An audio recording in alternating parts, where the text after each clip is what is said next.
Okay, good evening and welcome staff, councillors to SODC Scrutiny Committee this evening. For anybody watching the meeting this evening on YouTube or similar, I am Councillor Ken Arlett and I will be chairing the meeting. Item 1 is Chair's announcement. I think we all know where the emergency exit is by now. I think we've all been here long enough. Would I just request that councillors either turn off their mobile phones or put them on mute, if you would please. Officers we have with us this morning are Simon Hewings, the Head of Finance and Section 151 Officer, of Candida Basalio, Democratic Services Officer. We have Tom Rice, who will be he's the author of the report on item 8 this evening. I'm not sure if Nick Bennett's with us this evening. He was on yesterday on Scrutiny. I think he was on outer space yesterday by all accounts. We also have Lucy Murphy, who is on the screen, who is the policy manager.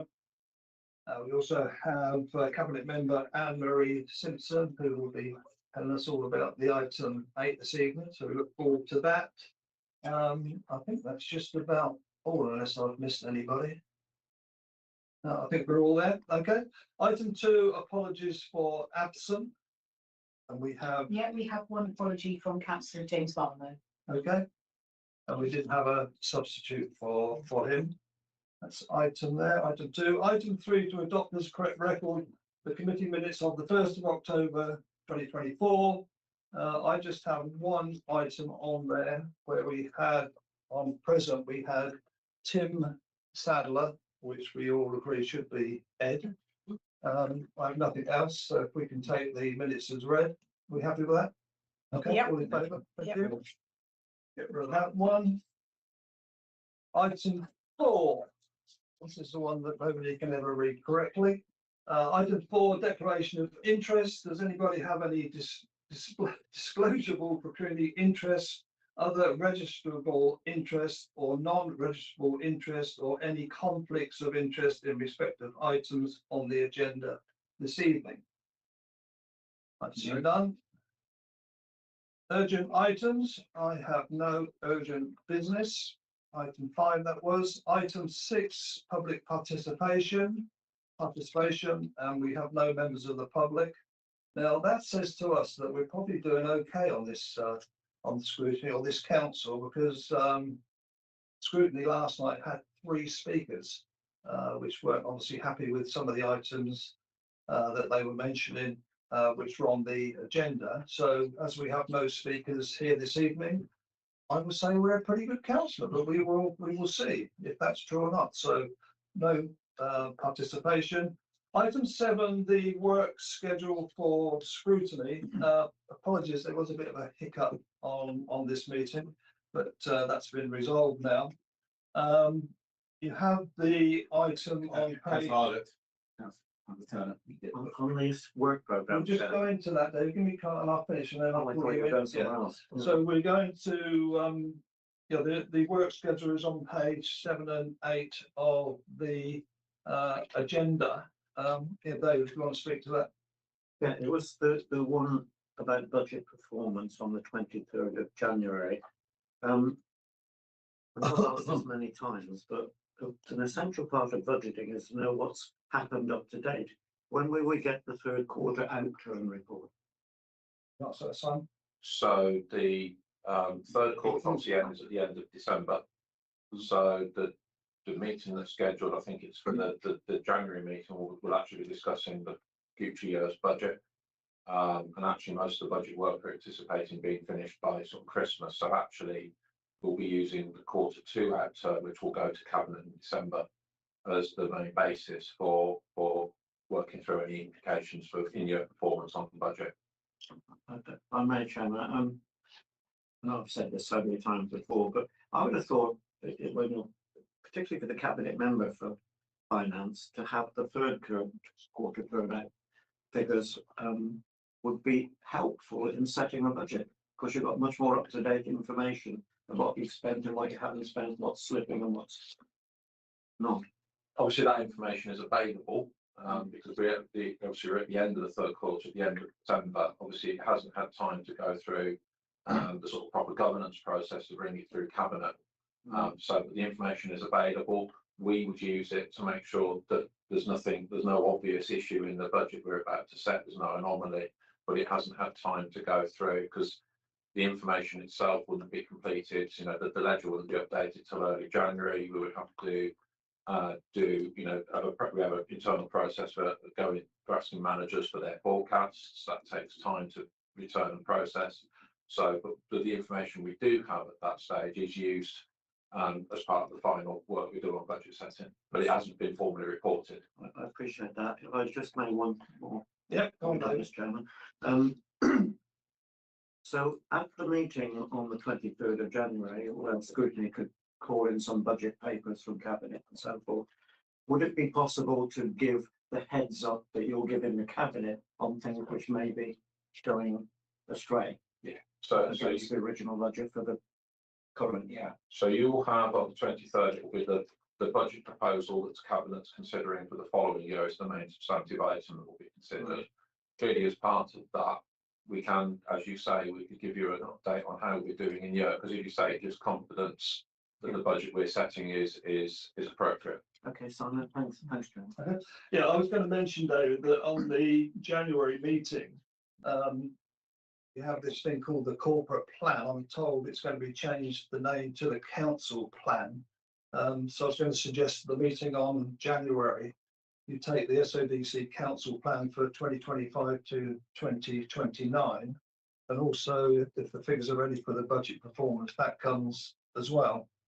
So that was what I was going to propose those two for the January meeting. And then the March meeting, I was going to suggest the affordable housing and 11612 the Broadway. I think they can be joined together. Maybe cornerstones, we should have information back on cornerstones, I would have thought by then. We may even be able to slip in the enforcement, which you'll get a report on enforcement. So that was what I was going to propose for January and March. Andrea. Yes, thanks, Chair. I was just going to so you've answered that first question about which of these comes in January and which of them in March. But could I ask a question about the integrated care board partnerships that appears kind of on it as a bit of an orphan item at the bottom? Is that there because there's a specific topic, or is it there as a sort of a placeholder so that we should be coming up with topics to ask them about? I think that might be joint scrutiny, actually. It is like a placeholder. So there's nothing specific already been identified for that. No, I think it's because it's been into scrutiny before and it's something that you could go back to, but essentially you could take it off until you want to so there's something raise specific something. but as you say, is it actually more appropriate to be a joint scrutiny discussion rather than a South scrutiny? I think it's just where there's Where the issues boundary arise. differences, Okay. but you can take it off for now, doesn't mean. I think there were also some questions about primary care and still Yeah. all that stuff, weren't there? Yeah. So I think it'd be useful to keep it. Yeah, absolutely. But I think what our actions are probably to identify what it is we particularly want to get them to come to a report on. In terms of the purpose, I could put something in there for the moment just to say committee, something along the lines of committee will raise any topics that they see as appropriate. Possibly with a March date, Chair, is that what you're thinking? Oh, fine. Yeah. We've got dates for January and March now ready, haven't we? Yeah. Lee.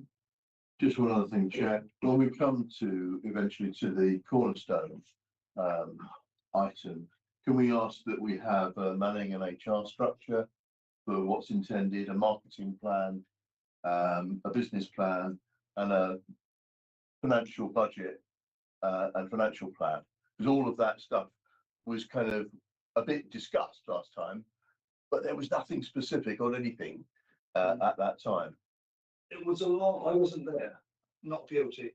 But it was a long agenda that night. It was And too. I think everything kind of did get a bit rushed. Sure. Yeah. I'm just trying to hopefully get ahead of things and identify what would be very helpful to see. Okay. Okay, we got that down, Lee. That's fine. All right, thank you. I think that's a really good request by Councillor Walling, because in that meeting, it was heavy agenda, whereas with this one, we can actually scrutinise it and actually look at the reports and look at how it's performing. And those kind of reports and data will give us that insight. So yeah, I think that's a good idea.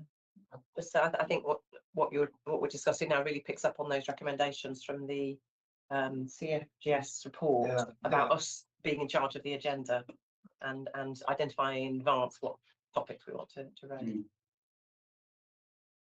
Watch this space. Okay. So we're happy with that. We'll move on. Okay. Right.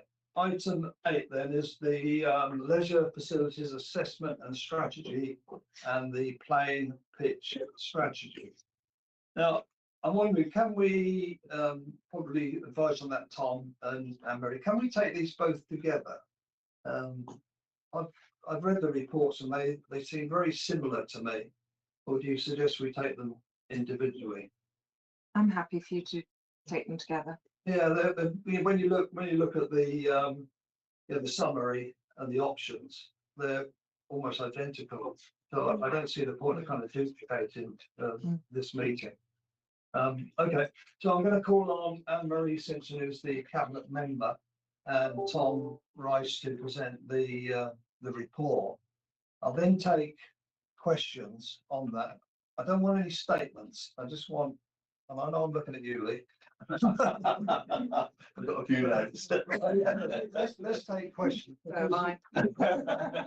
Let's take questions because once we go into debate, if we can make statements there, I don't have a problem there, and there may be some questions to come back on when we're in the debate. So if I can call on you then, Anne-Marie, to present this. Yeah, thank you. And actually, I am presenting them together if you like. So okay, thank you. These strategies are the results of a joint commission with Vale of White Horse to appoint consultant Stuart Todd Associates back in autumn 2022 to prepare both strategies.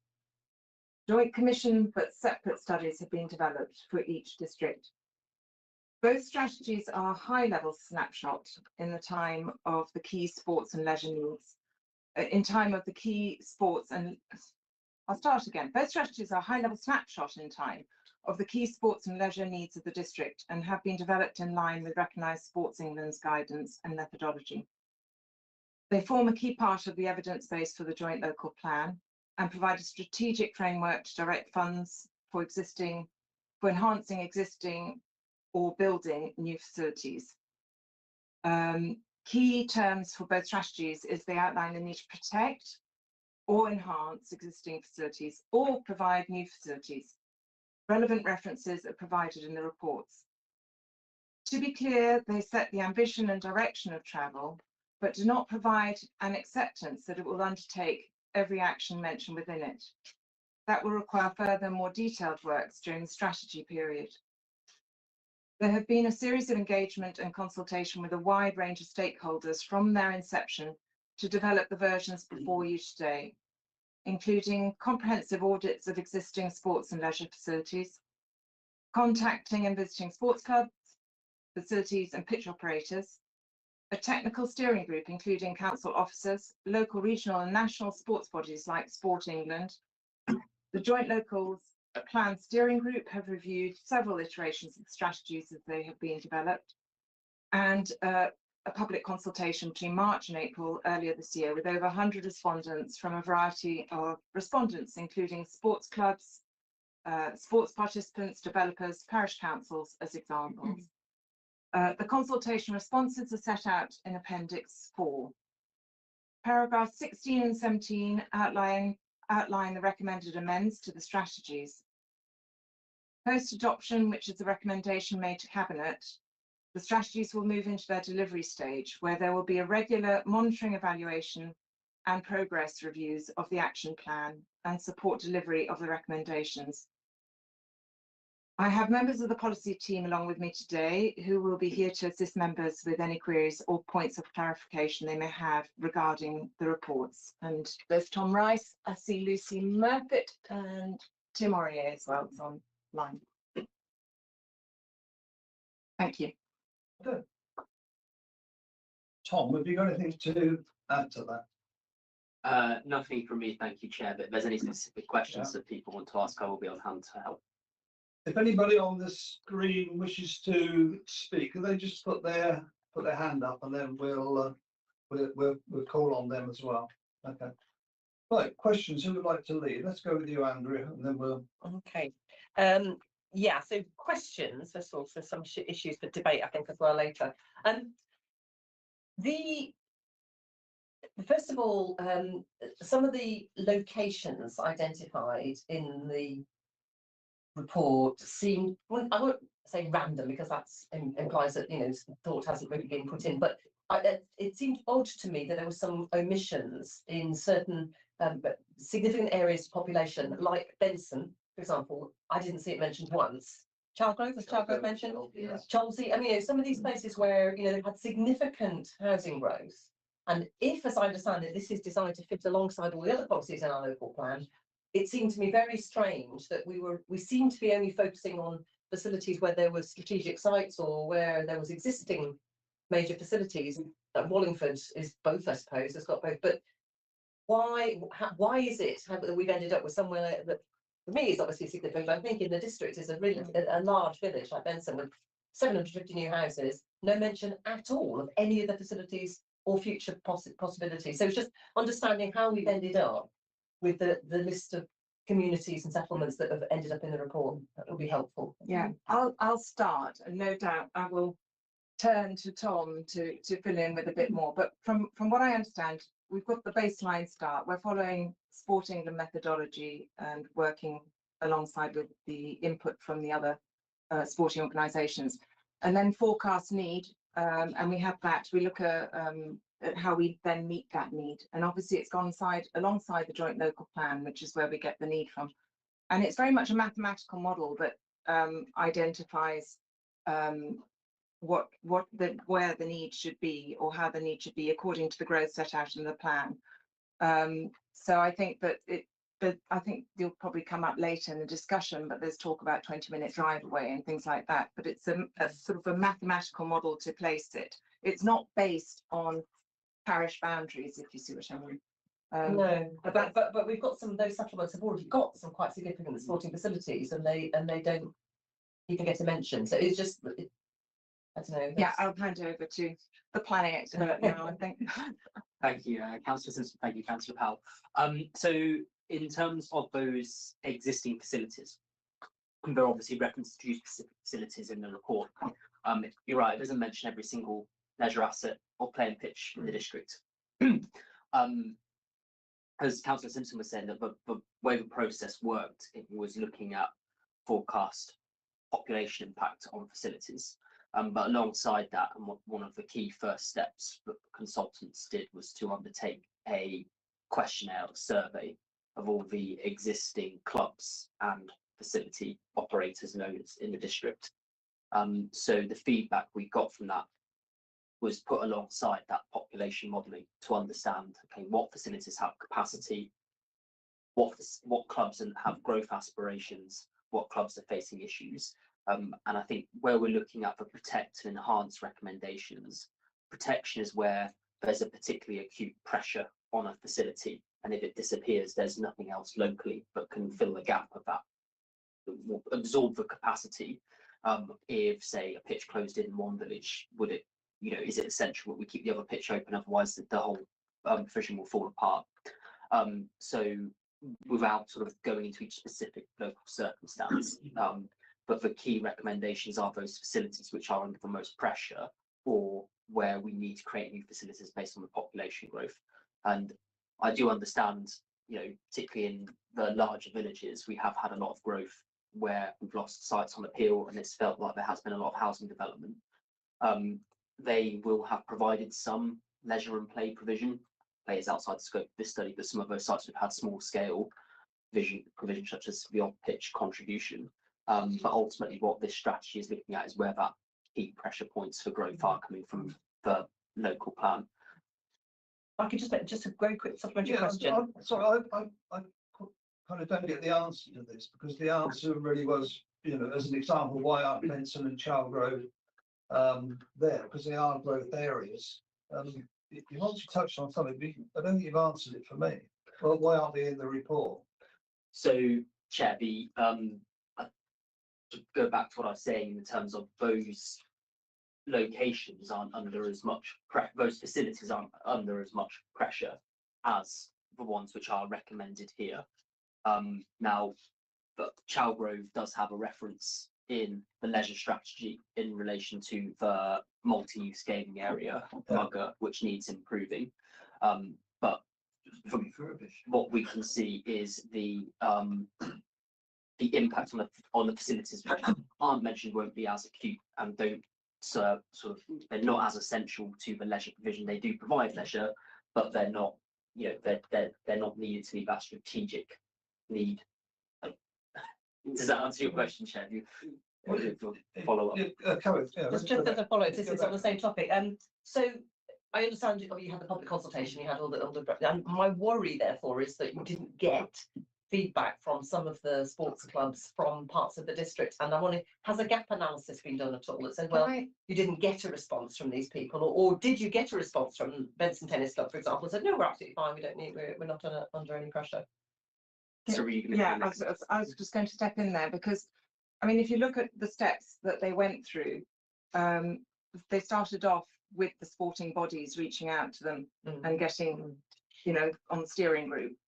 The consult, when they reached out to all the sporting clubs, they, you know, would have taken on board what they fed back.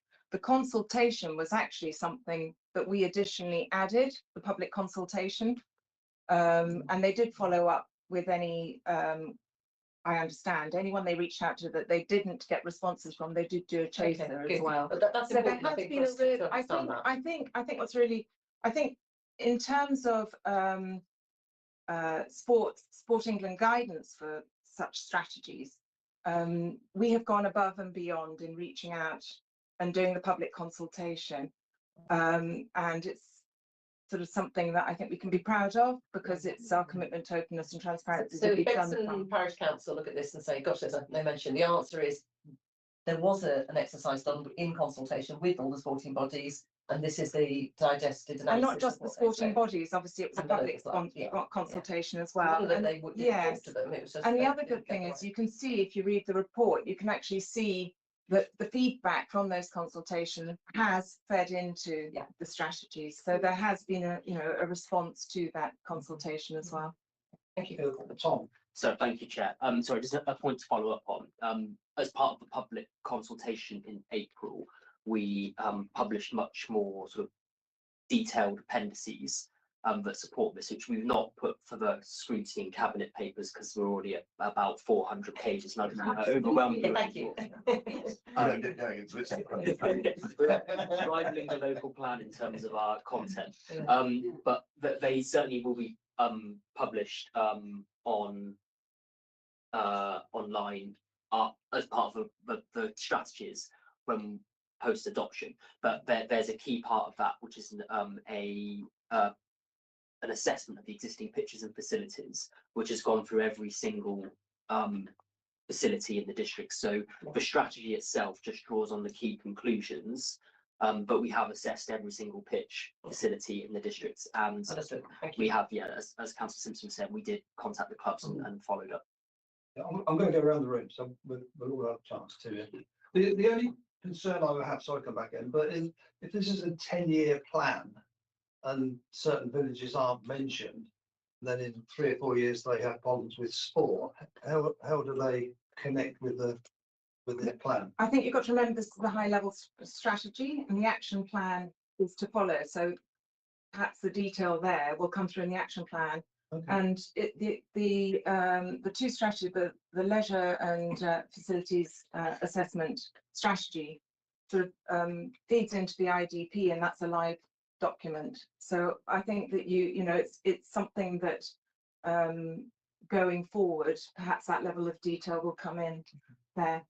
Is that fair to say? Yes, and the strategies themselves will be kept under review if we have any significant changes in circumstances. So say, for example, predominantly going to be driven by any changes to the local plan. So the next local plan after the one that's going through at the moment If that looks at any additional housing growth sites or looks to change the strategy in terms of, for argument's sake, deallocating sites and reallocating somewhere else. I'm not saying that will be the case, but at that type of scale, that's when we'll be looking to revisit this strategy to see if it affects what we're recommending. Alongside that, and the follow-up to the adoption, if cabinets do proceed with the adoption, is a stage E action plan. And the action plan will follow from the broad strategies and look at specific recommendations to deliver. So there's flexibility within the high level need identified in these reports. And through the action plan, we'll be looking at developing specific recommendations to deliver sport and leisure facilities. We will, through the relevant cabinet members, sort of discuss how we will bring member engagement into that action plan. So how we consult with ward members and the wider council in terms of developing specific proposals across the district. Okay. Lee, up to you. Yeah, where this is strong is when it's got down to sort of basic things like a small football pitch for a given age of kids, or I mean, it doesn't cover the play areas, but a league for it or whatever. Where I feel it's missing the sort of strategic building block is that it doesn't seem to have a concept of a network, that we want to cover the district and we're going to look at these centres of gravity based on population or whatever, and we're going to look at the coverage around them, and then we're going to try and identify the gaps. I mean, there's two views you can take with this. Look at growth. Growth gives funding. Funding goes where it's local to growth and all that stuff.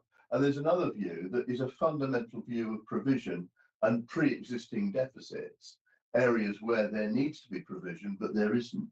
And to me, that needs to be fundamentally driven by looking at the data and the metrics and distances, and then trying to figure out a network. For me, one of the criticisms of the maps I would have is that I would have argued that Chalgrove should have been with Watlington in the east sub area, and not as a sort of vestige in the west area where it didn't have any connection. There is a gap.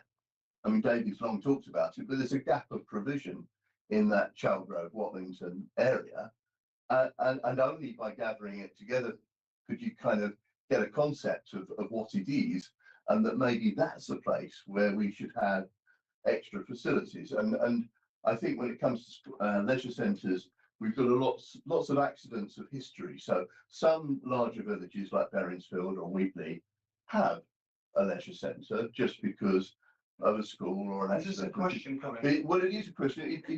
The question's about the strategy Can we answer and about having some metrics. Sorry, yeah, I've got a few points I want to make. Let's answer that question first. Yeah. I think basically asking for those strategy and metrics, well, that's exactly where we're falling.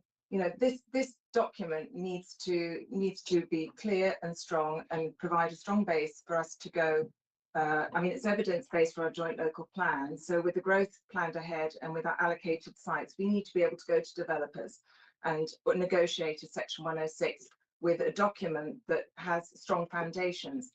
And the strong foundations that this document is based on is the fact that it takes Sport England methodology and the input from other local sporting associations and based on that model. So and then we have gone into consultation. It's gone through that process. As I said, that localism, that your local views and local demands or input has come in through consultation. But we do need to have some form of strategy that is going to stand up in order to be negotiated to deliver. Let's finish the answer first before you speak again. Yeah, I finished. Oh, okay. Yeah, sorry, I was hoping that. Yeah, I mean, for me, it's about a district-wide strategy and having those things joined up. In the past, this document has had lots of metrics in it, so it's actually said, if you have a population of X, you're due a village hall of this size. If you have a population of Y, you're due a community hall of this scale. by and large, we look for a swimming pool to have this much population. We look for a dry leisure centre to have this much population. And when you have those metrics driving it, it helps you to put together a strategy. And the point you quite rightly make, that we must evidence our S106 or our CIL or whatever aspirations, because we have to show why there is a need and why the financial numbers we're putting forward are the right ones. So I do get that. It's just how we go about it. Really. And I think you're absolutely right to point out that you know, in the past you've had this, but the point is that we haven't. I think also there are concerns I'm hearing around the table that the infrastructure hasn't been perhaps delivered in the past, along past plans. So this one, we need an evidence base that is up to date.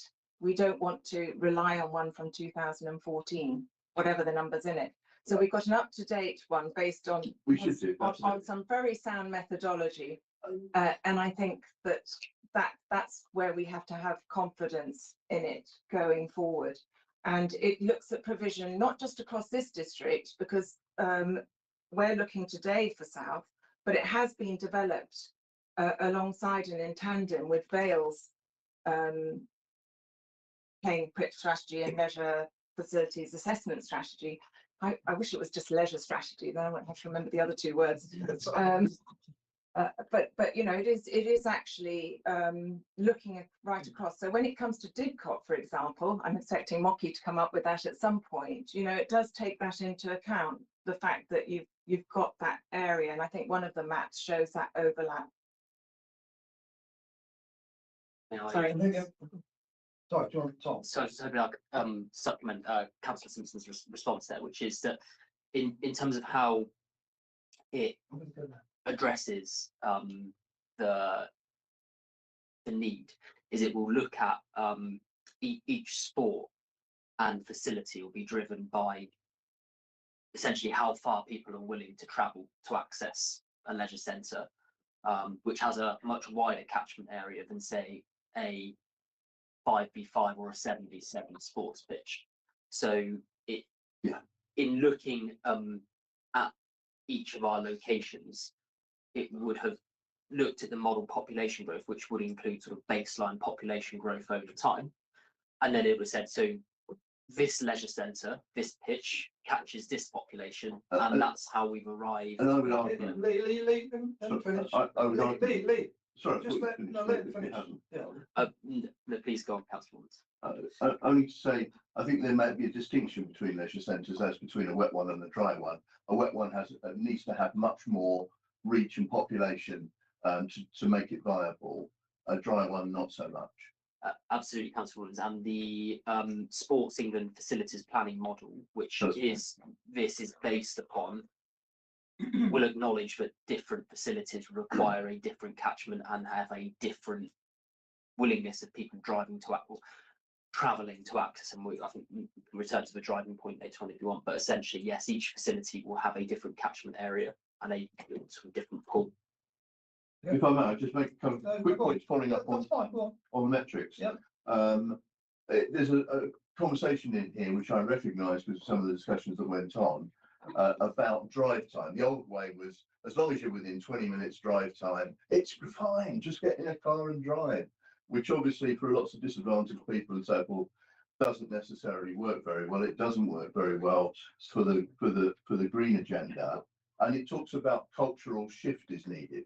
Well, I would argue no. What we need is a provision shift to fill the gaps where we don't need 20 minutes of driving. There's another point in which he talks about strategic sites, and it says that what we need is clubs, and then we can build on those clubs. Otherwise, it won't work. And that's, to my mind, that's not right. If we're sticking a strategic site in a greenfield site, we can't look for existing clubs. That no more than you could look for gardens in a desert. You would have to say, what are the metrics telling us about this strategic site? What's the provision that's needed? And we've got to assume that the clubs, perhaps with a bit of pump priming, will come about, but we can't say we won't provide it any more than we would say we can't provide a health centre or we can't provide a school because there's no teachers or no doctors presently. Yeah, we have to do the metrics and then just say it's got to happen. I'm not sure whether the question was. Well, it's an approach, really. I mean, it says that explicitly, if there's not clubs, we wouldn't put the provision in the strategic site necessarily. And I'm saying, whoa, I mean, so my understanding is that this is very much about providing the leisure and playing pitch strategy is very much taking into account the strategic sites, the allocated sites. And you've got to remember this is just one strand of the evidence base for the joint local plan. So when you talk about transport, which seems, you know, we are very much a council wanting to push active travel and to deal with net zero as a climate action at its heart in our corporate plan. We've also got the transport studies as a separate stream of our evidence base, and they mesh nicely with this. And we also have a policy, HP2 of the joint local plan, design and location criteria. And Tom would be much better to elaborate on that. But I just also finally want to say, because I know there will be a concern around the way that the strategy describes the provision in terms of car travel. And I think that you just got to also remember that within the strategy itself, there are recommendations. There's a whole section on decarbonisation, which I can't remember where it is, but I'm hoping Tom will. And sustainable active travel. and there's- Lee, I'm going to stop you now. okay, And I'll come back. no, okay, Fine, let's go around the Catherine Keats, Rohan.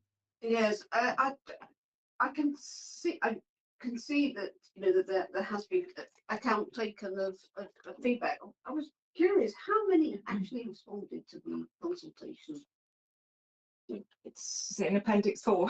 No, it's in the covering report. I think it's, Right. I'm gonna go over 140. I must admit, I did not read every 400 and how many pages it was. I read the original report and I did the consultation, but you know, a week with the week I've had, I'm afraid it's not enough. It's, we had 147 comments on South Oxfordshire. Mhm. And the interesting thing would be have been about them is that it's based on local knowledge, because that was something that was very evident about the initial things that we saw, is that they could have done with a bit of local knowledge. As you know, presumably that will be more and more. I mean, I think Councillor Turner's already muttered under his breath that something in here has already been upgraded, and it's the same is true in Wallingford. We just had the Lawn Tennis Association, no less, fully upgrade our tennis courts. So there's, you know, you'll want things like that fed in, I suppose. Can I step in there? There are things in the report that, as you say, have been upgraded since the report came out. Even though it's September, like Henley, for instance, we're now going to build a 3G pitch. If anybody's got any questions on that, rather than raise them now, can they just send an email to Tom? Yes, I'll say, would you like that? Yeah, I'd just like to point out also, it was a point in time report. yeah, exactly. And obviously when the action plan comes through, that will also take into account, Okay. you know, a more detailed level. And you know, in terms of provision, yes, there was that sort of reference which has now been removed thanks to the consultation about a skate park in Wallingford in a specific location. The skate park is within that area now, as opposed to the specific location, thanks to the local knowledge. So it comes back to the fact that, you know, although it's not Sport England's guidance to go out to consultation, the fact that our council takes the approach that it's a good thing to do, and it went out not just for 4 weeks, which is the short consultation, it went out for sort of local plan length time, it went out for 6 weeks, I think was really beneficial actually to what we have in front of us. Yes, thank you. Okay.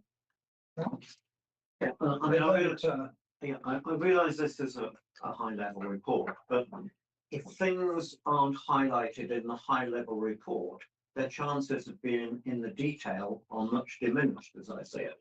And I was looking at the 4 areas, sub areas, which are defined. The word Chelgrove doesn't appear in any of them. And I just find that bewildering, because I know that you had an input about football pitches, a very strong input. You know, we're losing players to other areas because of the quality of the football pitches. We have plenty of recreation fields. But we've got space for 3 football pitches, but they need a lot of money. Shelgrove Airfield. That's the only place. I was in West. we preferred to Chelgrove Airfield because it's no longer in the local plan, at least the emerging local plan. I was confused about the mugger in Chelgrove. And I know I shouldn't be scrutinising just the Chelgrove. You are.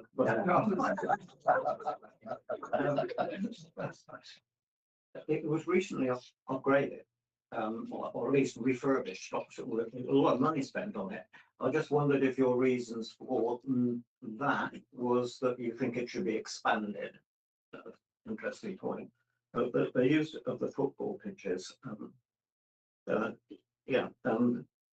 just perturbed if somebody saw these sub areas from the community around my ward, they would say, well, it's not even mentioned.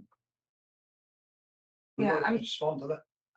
well, I can't respond to the detail of the mugger refurbishment, I'm afraid, but someone else, I don't know whether Tom can, but in terms of Chelgrove Airfield, because you have mentioned, and that has, Lee had seen that in there, and you've seen that in there, and I just want to say that, you know, that is based on the allocation, the adopted local plan, and it, as we know, is proposed for removal in the joint local plan, but we're not prejudging anything, so it's in there. And I guess if you're looking at the strategy as a whole, again, it goes back to looking at forecast need and looking ahead how to meet that need and where growth is. So On your suggestion, Chair, I'll write to Tom. If you could, Issues which have Yeah. seems to be clear in this. yeah. Thank you. Yes, I think,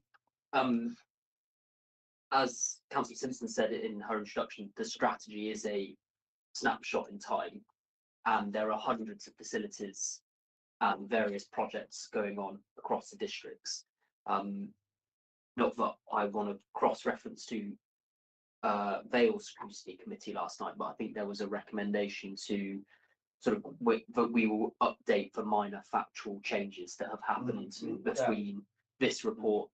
When the consultation was undertaken in April, we have reviewed the strategies and taking account of any feedback that we've got. But I think in terms of any minor factual changes, like the fact that the mugger has recently been refurbished at Chelgrove, we can put in minor changes like that into the report to sort of clarify the latest position on things. If I'm happy to be the conduit for receiving those comments. I don't know how you'd like to take, if that is a recommendation, how you'd like to take that forward, but I'm happy to sort of review those and then look at focus changes before we go to cabinets at the end of the month. Would those be mentioned to cabinet? Sorry. yes, the idea would be that they would do simply factual changes of change, not rewriting paragraphs or, you know. No. Okay. It would be if, you know, the situation was this at that point in time, Fine. it's now being refurbished, Yeah. so that's where we are now. Okay, that's right. No, just say, Councillor Simpson, that after, when we're preparing the action plan, that will also be an opportunity to update and reflect any changes that have occurred. You know, but may not have been captured through this process, but certainly things that happen between now and when that action plan is created, delivered and monitored. Tony Warren. Through you, Chair, when is the next cabinet meeting? 28th Scheduled for? 28th of November. 28. Thank you. Thank you, Mylene, from Councillor Turner. I was going to mention Didcot. So in terms of the clubs and that were approached, I've not seen a list of that, but were, for example, and there was a particular reference to a 3D pitch, Milton Heights mentioned, but nothing in Didcot. But have things like Milton United Football Club, which is the location of that, and maybe say Didcot Town Football Club, have they been approached, directly involved in this consultation? So we'd have engaged the clubs in two ways. So the first instance would have been the questionnaires and surveys, which we sent out right at the start of the process. I say we, the consultants, sent those out right at the start of the process. Did they go to those particular clubs? I've not got the list of every single club, but any affiliated club through the FA would have been reached out. So if they're affiliated with the Football Association, then they would have been approached. Would that have been through the Oxfordshire or Bucks and Bucks? Obviously, half of our area is in the Bucks and Bucks FA, and there was one reference in one part of the report to just the Oxfordshire FA. So quite a lot of the clubs in this area are not part of the Oxfordshire FA. my colleague is telling me that both have been involved, so both are Oxford and Bucks and Bucks, yeah. Right, thank you. So that was that one. On the cycling provision, there was a comment made, I'm pretty certain I know the person who made the response because they've been talking a lot to the town council, but there's a comment there about BMX tracks and bike trails, and that wasn't really picked up or addressed until the public comments. And that was an area of significant disappointment for me that was almost missed in the first time round, and it came up when we had the public consultation. So that was that one. One of the things that this is labelled a strategy, and I don't really see it as a strategy, there's a hell of a lot of really, really great evidence base here. But one of the things, especially in a bigger area like Didcot, where there's a lot of pitches, one of the things that we would probably need to consider as a core part of the strategy is whether a sports hub is the right way to go. And there seems to be a passing comment that this is something we could do, but I actually think that should form part of the strategy in terms of what we're building around and what we're going out into 106. You know, there are plenty of good examples of sports hubs in other communities, and that might be the right way to go. And as an example, the Boundary Park Sports Hub is a really helpful thing in Didcot. And I'm really disappointed in this, that what's called a strategy doesn't mention it at all, doesn't even say it's a good idea and should be pushed forward. And I realise that's probably the next stage, but it's a document called strategy, and I see it as an evidence base. So I just wondered why that hasn't been further brought out in this document at this stage. I'm going to just go back to the BMX track thing. And I think what you've done is actually show how right we were to go out to public consultation. So if it hadn't been mentioned before, and I think it was at the time, I think the person that it was mentioned to, and it was the first time it was mentioned to him as well, I think, so, or to them as well. So I think it's actually a good thing that now it's in there. There's a hook, you know, it's there. In terms of sports hub, I'm not quite sure what you mean. Can you clarify that, please? Well, in a number of local authorities, we align a number of sports facilities in the same area. It's not appropriate in most small villages, but in a town like Didcot or a town like Wallingford, and Wallingford's already got the community sports park, so they've aligned things. Didcot's has that in one place for a couple of sports, but obviously with the extra 10, 12,000 houses in the area, it may or may not be the right thing to do. But I would like to have seen a recommendation strategy in terms of we think it's the right way forward because of X and there's economies of scale and we can bring things together here and maybe provide things that we can't do if things are broken up. Or it might be actually it's the wrong thing to do, there's extra cost or whatever, it's making it too far away. But I would like to have seen that brought out in a strategy document. You know, I'm going to definitely go with that, but my sense would be that it might not be that it has to be this document that provides it, and maybe it sits within the local plan as a whole. I mean, we're quite a rural district as well. I know Didcot less so, and you're focusing on the towns, but the strategy you've got to remember is looking at the district. So, but I'll hand over to the planning. Can I just make one more point before you do, which is it really comes back to Councillor Rawlings' point about actually it's a network. And actually, you can't have everything everywhere. And sometimes you can focus something in one area that actually might actually provide a better overall facility. And there's no perfect answer, I get that, but that's what I would and I think that's what, for me, that's what this document does provide in the network, in the approach it's taken, because it doesn't work in isolation. It works together with the transport strategy. It works together with other policies in the joint local plan. So I do, you know, and it does want to promote sustainable active travel as well. So, but I'll. So, Lee, I'm going to come back to you in a while. Don't wear your arm out. Okay. Do you want to yes, thank you. elaborate on the actual intelligent detail? So also to go back to something Councillor Rawlins said earlier about the clubs on site and the relationship of strategic sites with existing clubs.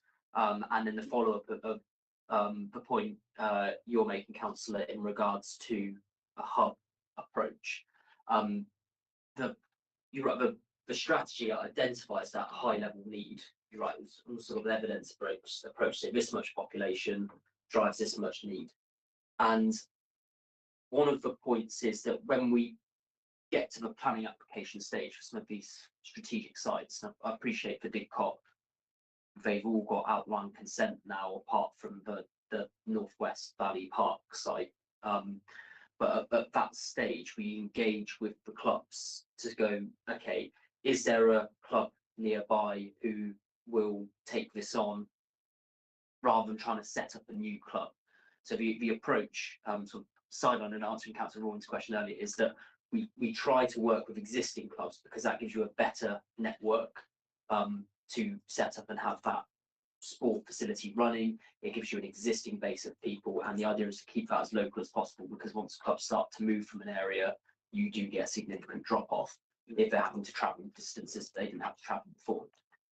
So in terms of a hub-based approach, it's very much something that through the action plan we will talk to clubs to say, right, we've got this need in the area. Is there a way of, do we want all the rugby provision on one site with the football going somewhere else? Is there actually better synergies in co-locating a rugby and a football club? Do you get, in this location, is that going to work better for us? And that is very much going to depend on the capacity of those clubs to take on new members, their growth plans, and what facilities exist in the area at that time. It's very fluid with sports clubs because their membership can be quite volatile. So I do appreciate your point in saying that you would be hoping for something which is perhaps something slightly more proactive at this stage. But that is very much something that the action plan will do, is to say, right, we've now got this funding in, these clubs are telling us they're at capacity, these clubs are telling us they've got capacity, this site's coming forward. Let's see what we're going to deliver here at this time.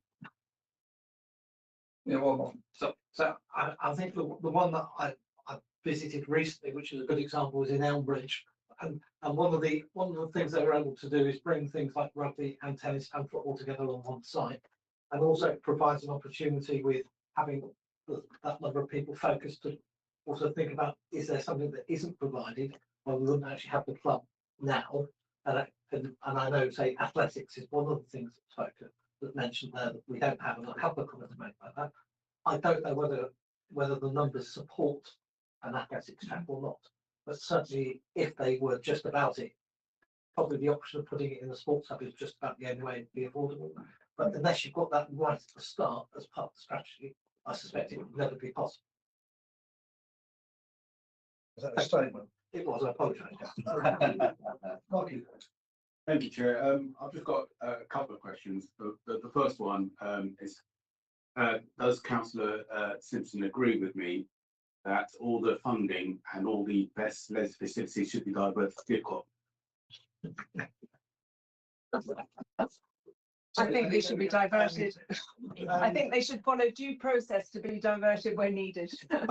Okay. My next question. It's worth a try, eh? Well, I just got it on record somewhere. My next question is: this is great that we've got a strategy, we've got a vision. There's a direction of way forward. But there's somewhere in that report that says this doesn't commit the council to deliver anything, or doesn't commit the council to enforce anything. So my question is, who's going to deliver it? Who's going to fund it? How are we going to enforce it?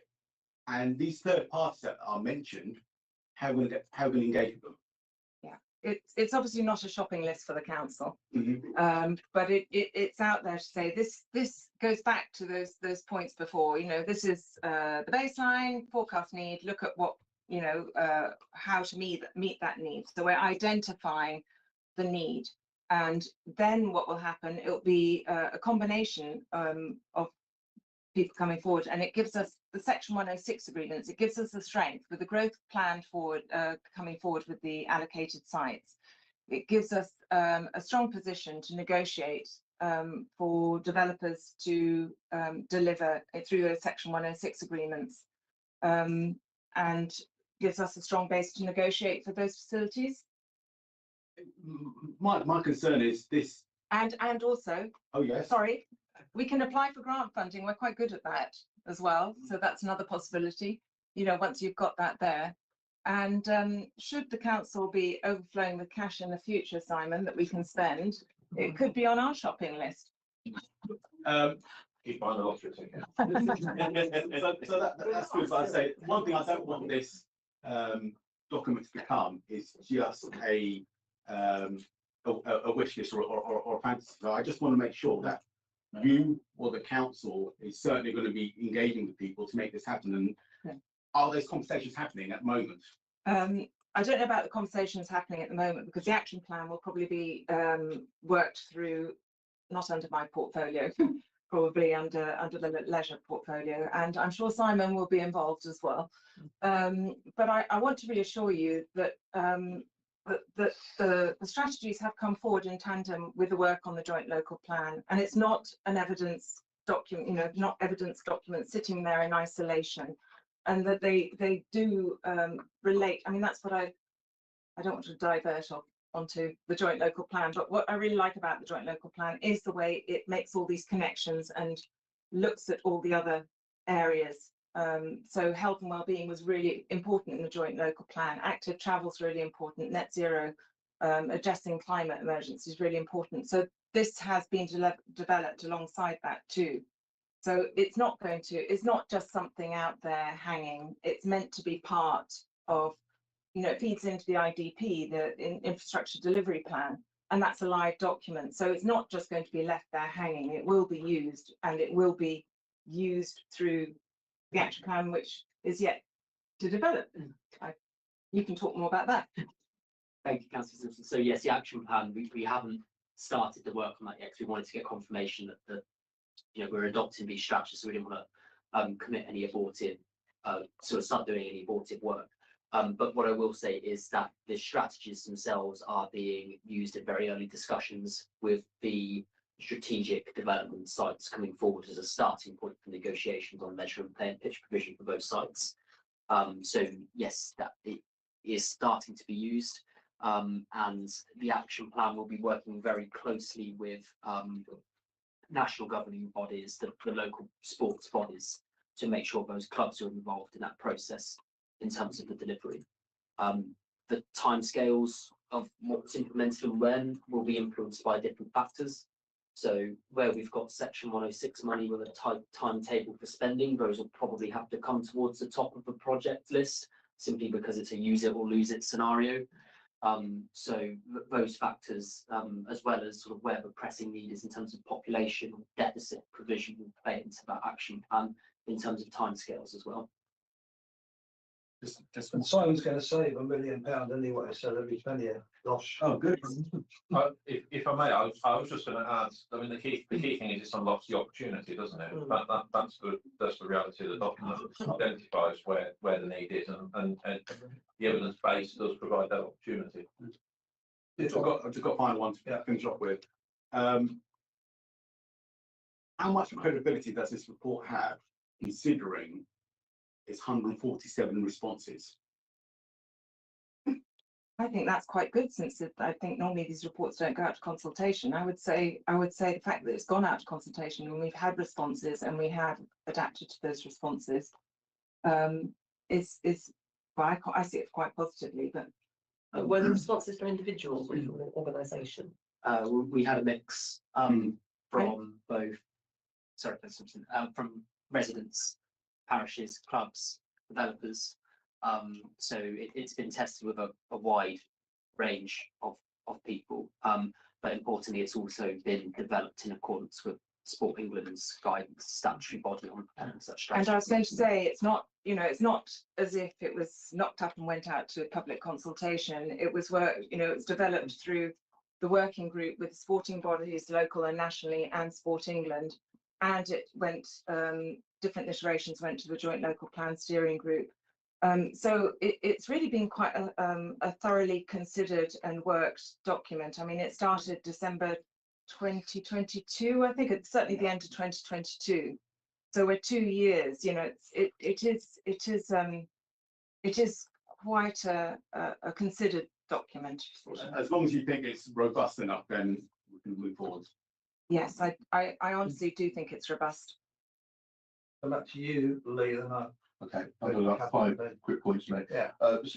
Obviously, things like netball getting new demand, walking football, netball getting a new source of demand, women and girls soccer, but all of that I think is reasonably well captured by Sport England as they pick up these trends. There was a reference to bike trails and lamenting that we don't have a single off-road cycle circuit anywhere in the district. And that I found stunning, a bit like Councillor Morgan was saying, because it fails to consider mountain bike options in a rural and wooded area. And if anybody had gone on to Komoot or Strava or any of the other big bike apps, they would have found a mass of off-road trails in our district. And it may well be, with a bit of thought and effort, that we could actually create some proper mountain bike type circuits and trails within the district. And when we talk about the isolation of some of our rural areas, having maybe a different kind of a sport, but one which is active and which plays to that strength of that rural area, maybe that's an opportunity. Yeah. Another one that I picked up on was golf courses, because in my view, all the evidence shows that golf courses are in massive, if not terminal, decline. No. There is a lot of golf courses who are going to close on present trends and demographics and the age of their membership and so on. I would say the opposite at the moment. Well, it's not what the evidence is. Then. Well, the evidence But is the numbers thing of that people I want to playing. draw from this is that if golf courses come forward, and I'm sure that a number of them would have come forward to Tom as development opportunities as well. And I know that some of them will end up being housing, but we could take quite a robust attitude to them, because they control a lot of land and sometimes the buildings, and there might be an opportunity there to create some of these leisure and activity hubs type things within that golf course, even if another piece of it goes off to housing. So I think that's, for me, that's an opportunity, and we'll debate the participation in golf. Just as a small local comment, Oratory School is sadly again overemphasized in the report. Oratory School is a very private school that does provide very limited access to people who live in Woodcote, where it's based, and some clubs. But the number of clubs are quite limited, and I know that it's often claimed that residents can make access there. I know people all round Tottenham Common have made access there, they don't even get an answer. Because it's really focused on the Woodcote or clubs. So it's much overstated in terms of its impact. Going back to the metrics again, the other metric was and travel time was saying that it's all okay because everybody's within 15 minutes of an activity hub, of a centre where there's some kind of village hall or whatever. And therefore they can reach the opportunity. It seems to me many of those over time, the need has grown to a point that it's far outstripped the current capacity. And there is some reference in there to, well, we do need to drive more opportunity in the 1 to 3 badminton court type hall sizes, but that it leaves it there. And actually, as part of our strategy, we need to start looking at those metrics and saying that community there looks like their 1 court hall is about good for them. There's another bunch of communities who really do at least a 2 court hall or whatever, and they're nowhere near it because growth in that area has happened. That's all for the moment not being detailed, and it's where I think the metrics could help us. So I'll just pop that there. Those are my observations and questions. Catherine. Yeah, one thing that I felt was slightly underwhelming. I've just found a useful paragraph here that it's to do with cricket. And cricket does seem to be in a certain amount of trouble thing, but there are. Well, England definitely are. Yes, no, when they're good, they're very good, by the way. Yeah, I see that there is an Oxfordshire Cricket Board that's having to think about this. But the general point I want to make is that, you know, what we're saying about how we're actually going to deliver this, in other words, how we're going to get other people to deliver it, is it really comes down to you know, the opportunity to have conversations with the towns and parishes who are the ones who are going to have to lead on delivery on it. So it's about, you know, making sure that we have friendly grant opportunities, and that we, you know, we proactively steer people towards doing this sort of thing. I mean, in Wallingford we already have lots of plans, and so we're can therefore hopefully look forward to the grant opportunities and friendly planners and things to actually deliver it all. But Yeah, I was just going to say, so again, coming back to the Section 106 agreements that can be secured from this strategy, using the strategy or these strategies to improve existing facilities, for example, the trainer pool in Didcot Way, and supporting sports clubs and town and parish councils to improve their facilities. That is going to be an important document for securing funds through Section 106. but as I say, I think we ought to be proactive about promoting it and having conversations, because I mean, what would how would the action plan roll out? We don't know yet, I suppose.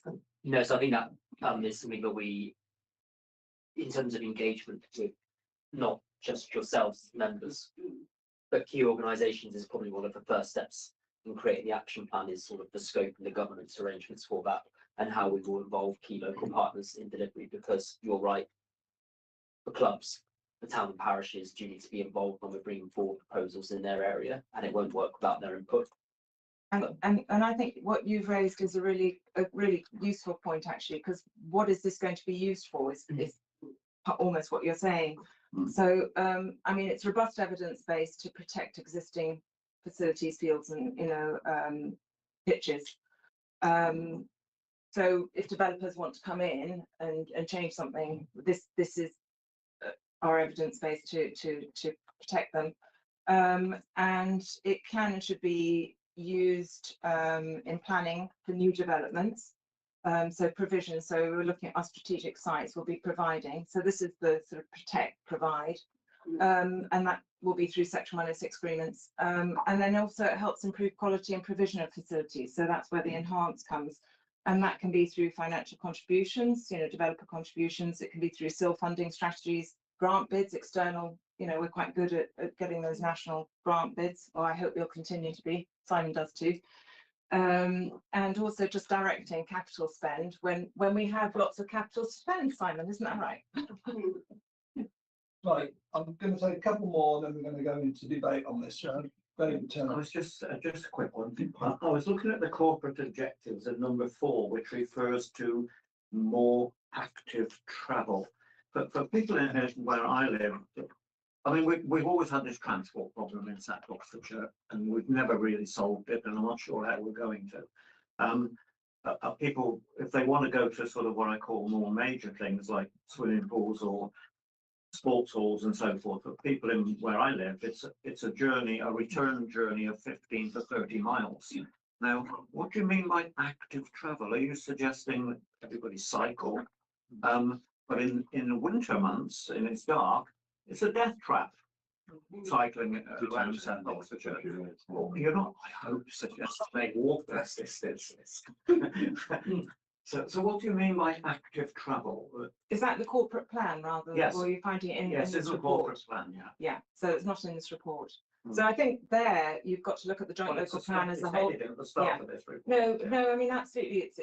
I'm just trying to clarify that I haven't missed something in here.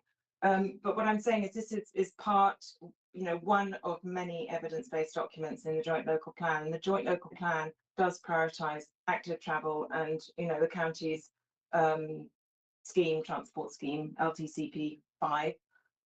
So it's maybe not just here, but presumably it works with that, in tandem with that document. Yes, so one of the key documents that we're working with Oxfordshire County Council to embed into the local plan, which this strategy sits alongside, is the Strategic Active Travel Network, which is looking at those very specific routes where you've got challenging cycling, where you're down bendy country roads at night to try and find off-route connections, so off-road connections for cycling, which is going to be more direct, safer. Obviously, there's a balance to be made in terms of surfacing and lighting through the open countryside for cycle paths, but that Strategic Active Travel Network will support the local plan. And then we have in the emerging plan policy HP2, which requires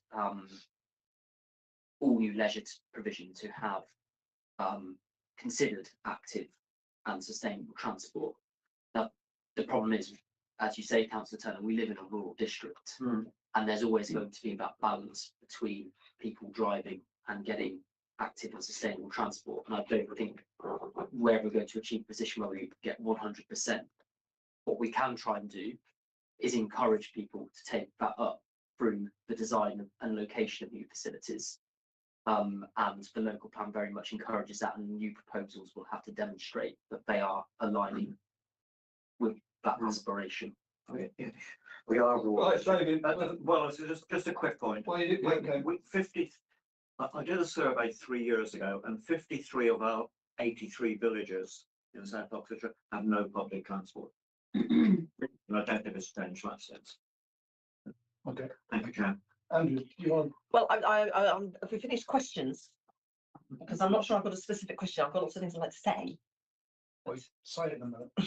Steve, did your hand up and went down, or? Yes, it did. Okay. But well, we've got an hour and 10 minutes question time. I'm going to help you on your way now. Right, we have two recommendations in front of us, A and B. A is to review and adopt the South Oxfordshire Leisure Facilities Assessment and Strategy, and B is to review and adopt the South Oxfordshire Pay and Pitch Strategy. Now, I'm going to propose those from the chair, if anybody would like to second that.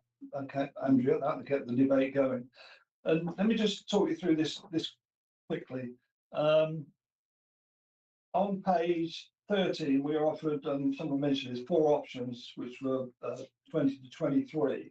And I think item 23, which was to do nothing, and I did mention to Tom before, I'm never, I never do nothing. You know, I'm going to do something. So I think we should propose that we strike that out of any paperwork in the future.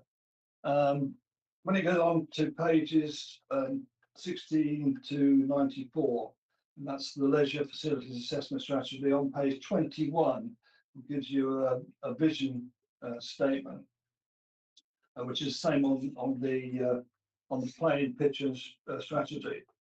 There's lots of questions been going around about, are we going to do this? Are we going to do what will happen here? What will happen there?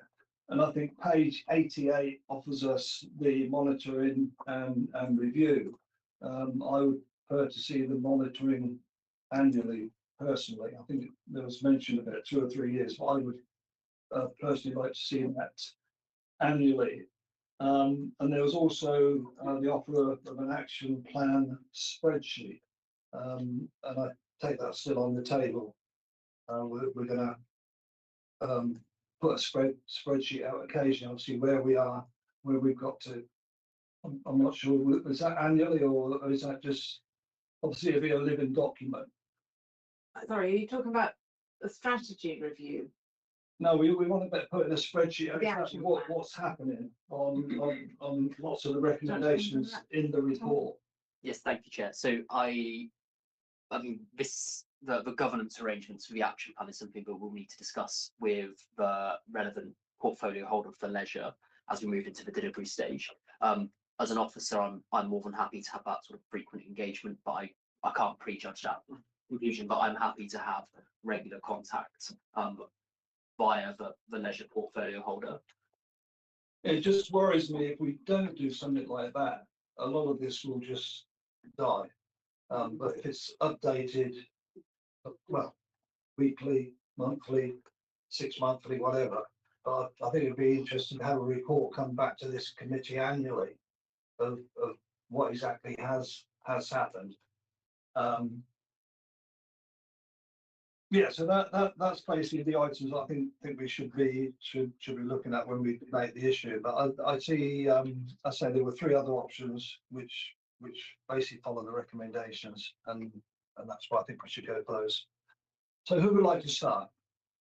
I'm going to go in this way. I'm going to go around. I'm going to start with. I'm second. Okay. Oh, sorry. Well, I'll come back to you. Come back to me at the end. Yeah, thank you, Chair.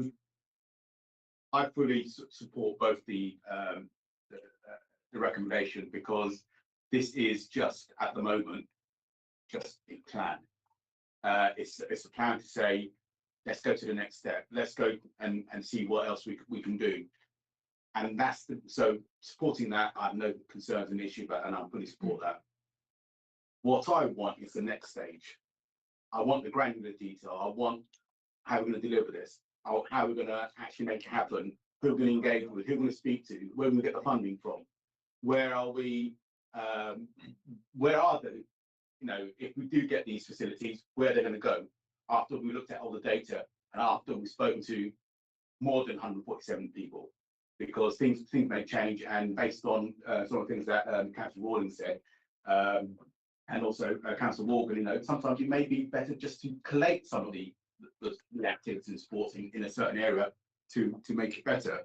And the other part I'd like to see is we are going to be engaging with third parties, and we're going to be engaging with developers. How do we enforce and make sure they deliver what they said they will? So they're the kind of details I want to see going forward. So, and I would like to see that come back.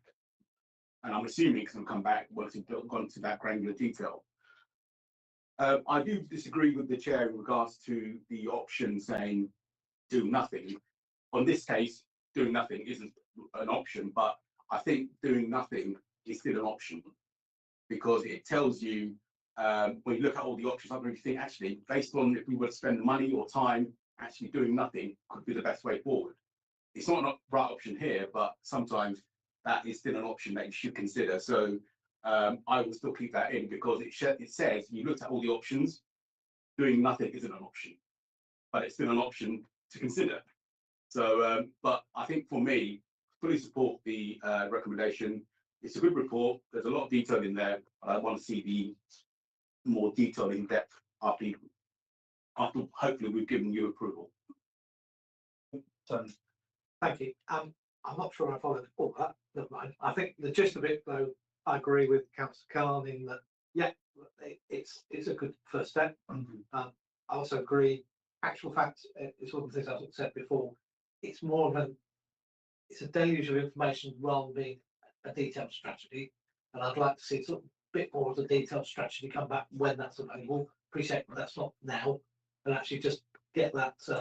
Yeah, actually have look at some of those details about what is the right way forward, especially with regard to do we combine some facilities, especially in a town like Didcot, where actual fact you're much closer and we've got much more options in terms of public transport than many of the villages do. So it is an option in Didcot that may not be available in certain villages. So let's look at that where it's the right thing to do. So really looking forward to seeing some recommendations on that, please.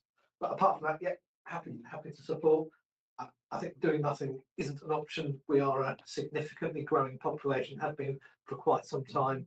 There's a lack of provision already for some of our residents here, and we need to address that. We have no more goods. It's not happening. So we have to move forward and do something for people already here to provide those extra facilities. And this is the right first step. But I agree with Councillor Carnes. I would like to see something come back with a bit more detail, with a bit more meat on the bone. Okay, thank you. Yeah, I'm quite happy to support this going forward with the modification you suggested, Chairman. Yeah.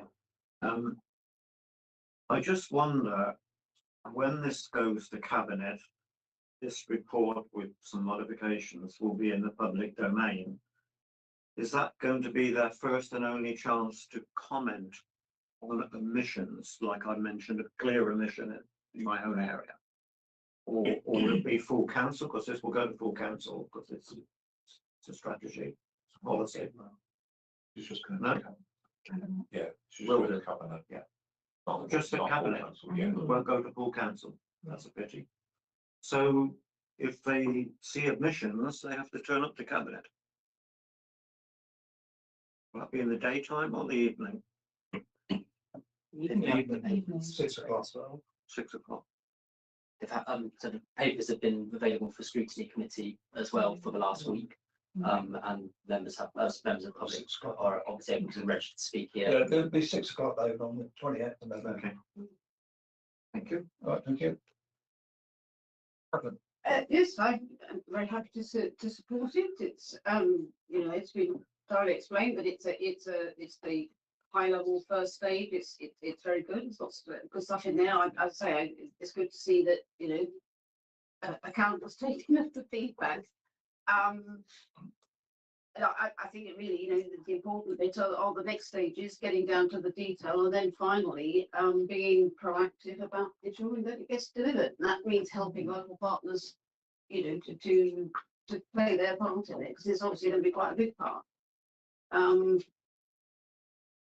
Did have something else, but I can't remember it at the moment. So I'm going to have to. I'll come back to you. Yes. Lee. Yeah, Chair, I support the two recommendations, but I'd like to add a third. And the third would be as follows. Scrutiny support adapting and developing strategy as follows. One, take and develop a network strategy to a pan-district provision. To provide metrics by population to help assess suitable size of village, community and activity halls. This to help support neighbourhood plans and assessment of applications and overall CIL needs.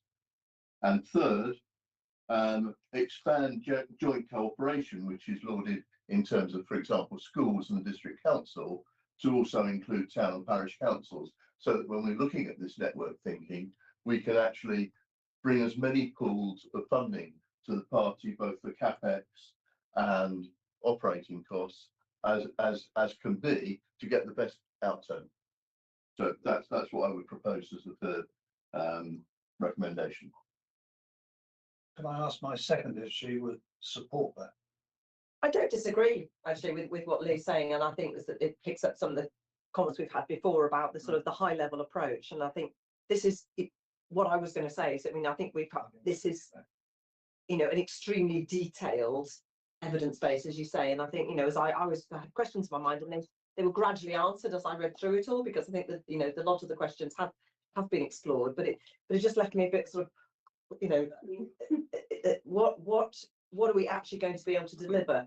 We mentioned things like there's a link into the strategic active travel network and also the LC whips that are developing. And, I've been involved helping to develop the Wallingford and surrounding villages LC whip. And my understanding there is that these are like this. What we end up with is a sort of a package of individual projects that can almost be sort of taken off a shelf and said to a developer, okay, as part of your proposal, we'd like you to deliver this, and all the groundwork's been done. So you've got the project for them to deliver. And then this, I guess, the action plan will create a whole load of other projects that can be pulled off the shelf and presented and used in negotiations for Section 106 agreements. And the worry is that, well, there's going to be so much. Where are the priorities? And that's the sort of thing that I would like to see in the strategy. What's the overall overarching priority? And as I read this, I think we've got what comes to mind is the change in approach at county council from that predict and provide into the decide and provide approach. And I think what we see here is very much predict and provide. We're modelling what's our population growth and what does Sport England tell us that we should have, rather than saying what do we actually want to see, what provision do we want to have in our district for our residents in order to support well-being and active travel and all the rest of it. So it's kind of it's that sort of, we haven't identified where it is we want to end up, what outcomes we want to achieve, and then how do we get there. Rather this is a very impressive and very detailed set of individual opportunities, but not necessarily that big picture that says what we're going to end up with is first-class provision of sports here, cycling access to where needed with covered facilities and all the good things we talk about, hubs around the network, centres of excellence here, a swimming pool for every person, that sort of that kind of big picture approach, which is what I would see in the strategy, what I want to see in the strategy, rather than a lot of the details. So I'm just not seeing the vision. There is a vision identified here, but it's just a bit pedestrian, if you like. It doesn't have the ambition that I would like to see, which is about what we want to, the fantastic facilities we would love to see in our communities. We may not be able to deliver all of those things. As you say, we're going to need to work with all kinds of partners to be able to get there.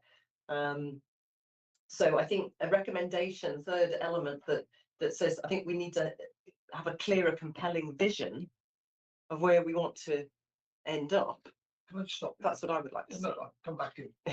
What's your view, Anne-Marie, on adding these to the two recommendations?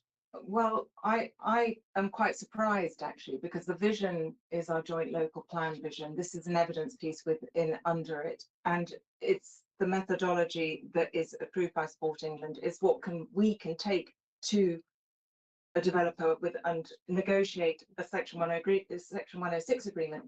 Now, it seems to me that some of the suggestions there are coming up with suggestions for a different methodology based on a different, well, on opinion, I'm afraid. So I honestly think that it would, well, I don't think it would. Well, let me stop you there. What I'm going to do, does anybody else, do you wish to speak on the first two recommendations? No, I'm happy for that. We should. Does anybody else wish to speak on that? Okay. Let's just take a vote on those two. No, let's take a vote on those two. Can I just make one quick comment? Yeah. What we've got at the top here is it says leisure facilities assessment Yeah. and strategy. And Yeah. it's the strategy Yeah, that I think we're that's fine. talking. Yeah. I don't want to mess everything up and kill the lot. Let's go for the two recommendations, because what you're saying, I agree with it, but I think there's other things we should put to cabinet as well, other than what you mentioned there. So what are you proposing, Chair, that we do the first two and then come on to a further Take part on debate? the first two, and then you put the proposal forward for the other. Fine. Okay. So all in favour of the first two recommendations A and B? Okay, that's fully supported. Yeah. Okay. Right, go back to your one. Can you speak a bit slower so Kathy? I've written it down. So that would help to, if you can read my scrawl, we'll see how you do with reading my scrawl. Hopefully that will cover it. I think better if you go and read it. Maybe if you read it. Let me go back to you. I'll happily read it and That's right. so it's the third recommendation, scrutiny support adapting and developing the strategy as follows. 1, take and develop a network strategy to pan-district provision and vision. 2, provide metrics by population to assess suitable size of village, community and activity halls. This to help neighbourhood plans, assessment of application and CIL needs overall. We have to show where the need is coming from. And third point, expand joint cooperation to include not only schools and district council, but also parish and town councils as regards both CapEx and operation of the facilities. Who would like to second that?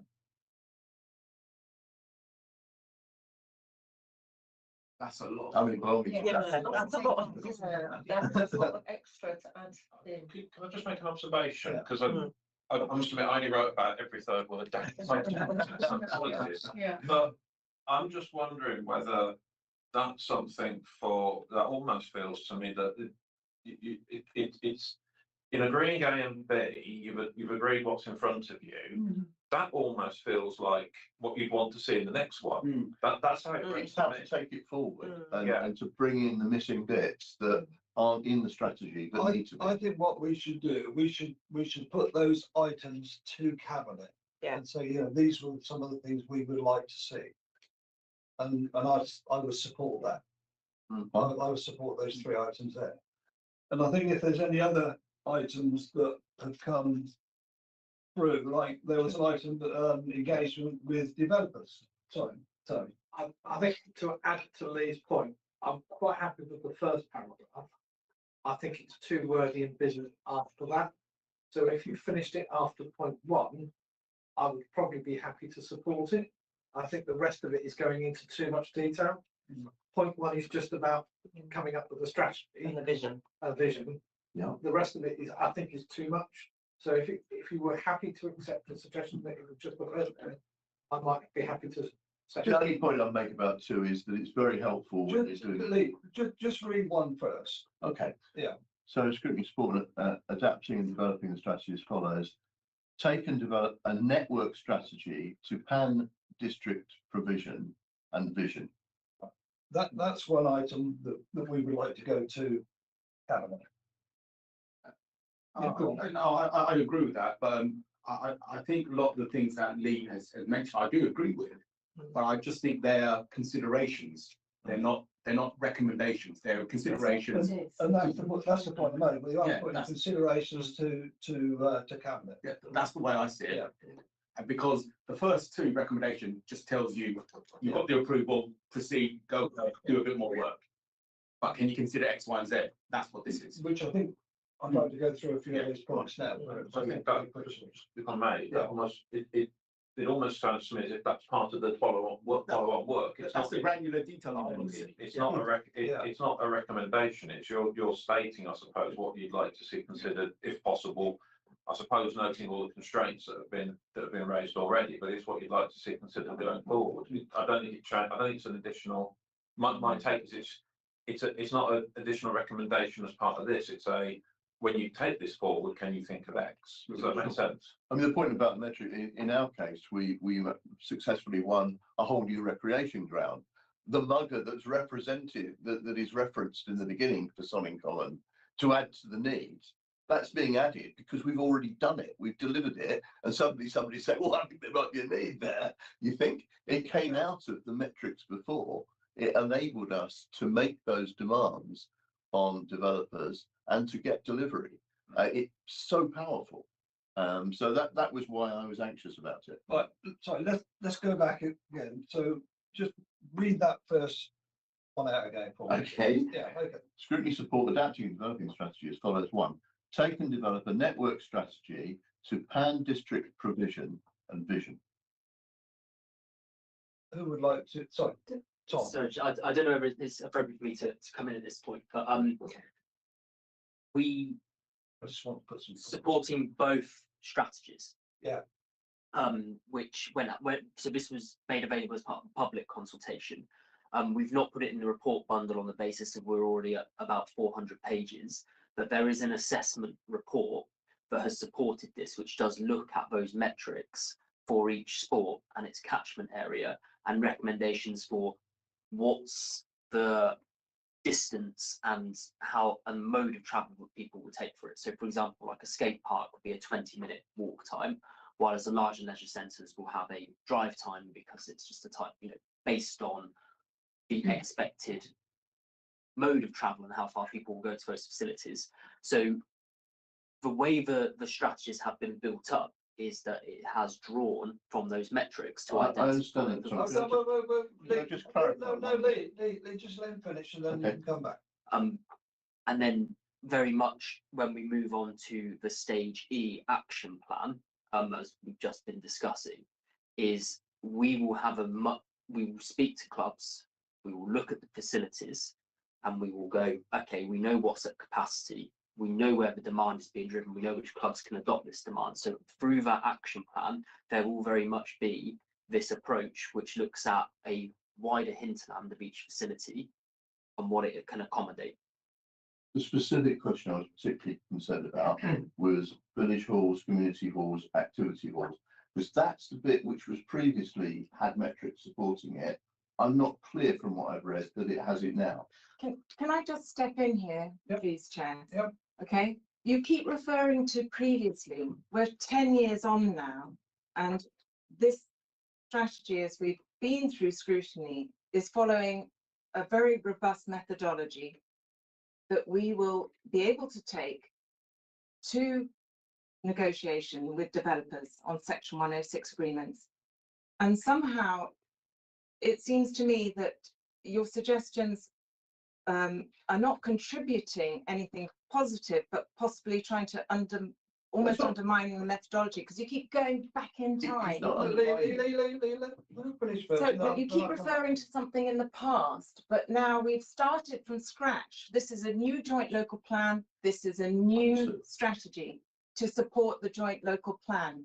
When you say there's robust evidence to support provision of community halls and all the rest of it, that's the bit I'm asking for. Are you saying that is there in spades? This is Because I don't see it. strategy.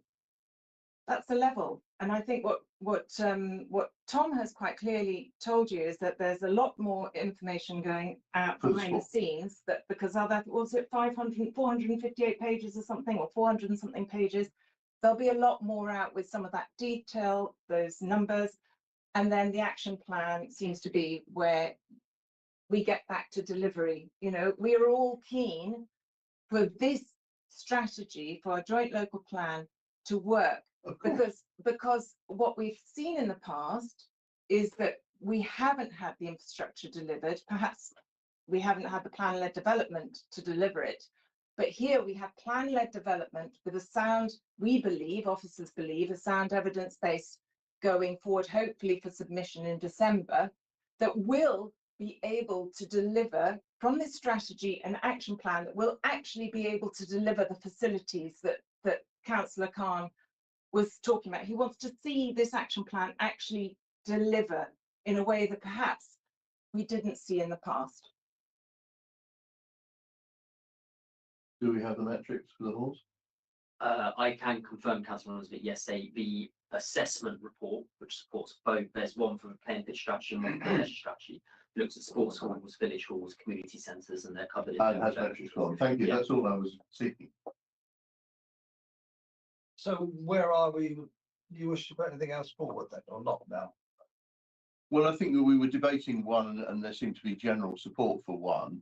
And the big questions were how we handled it, whether it was hints for the future or how we presented those ideas to Well, cabinet. I think there are observations which we'd like to go to cabinet.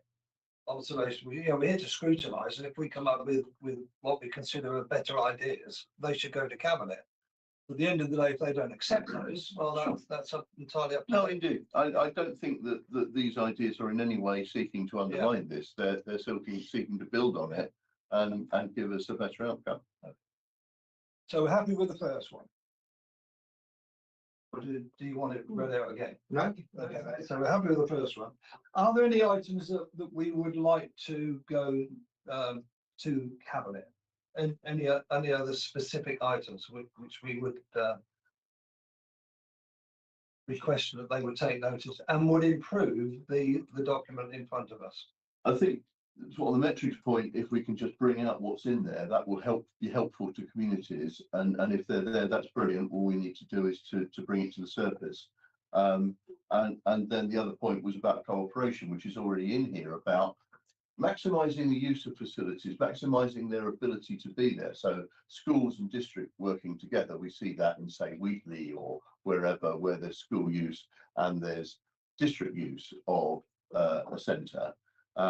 And I'm just bringing in, or suggesting bringing in there, town and parish councils, where we start to look at some of these gaps of provision and seeing what coordination and what combination of resources could provide something that's missing.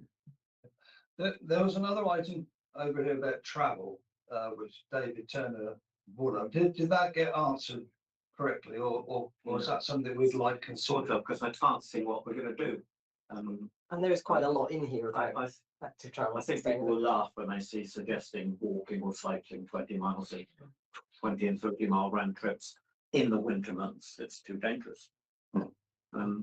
How can we alleviate that in this report, or can't we? Giving provision in the gaps. No, can I set a suggestion? I mean, I honed in on some of those issues as well, but and as I was asking myself questions, I think they are answered in here by linking into the LC whips and the Saturn at the county level. So I think, and recognise, you're not going to walk if you're carrying a load of equipment either, so there's lots of reasons why bus travel actually might be more appropriate, but even so, there are always going to be limitations and restrictions. And I think the report has actually really tried to identify all of those concerns. And I don't think anybody is questioning the methodology that's been used to get to this point. I think it's been very, very thorough, and it's fantastic. And then maybe what we'd be careful we don't try to turn this into a document that's not supposed to be. And so I say, Mike, for me, the only thing that's missing actually maybe is something that you draw out in something like the council plan, as opposed to what kind of a district are we trying to create.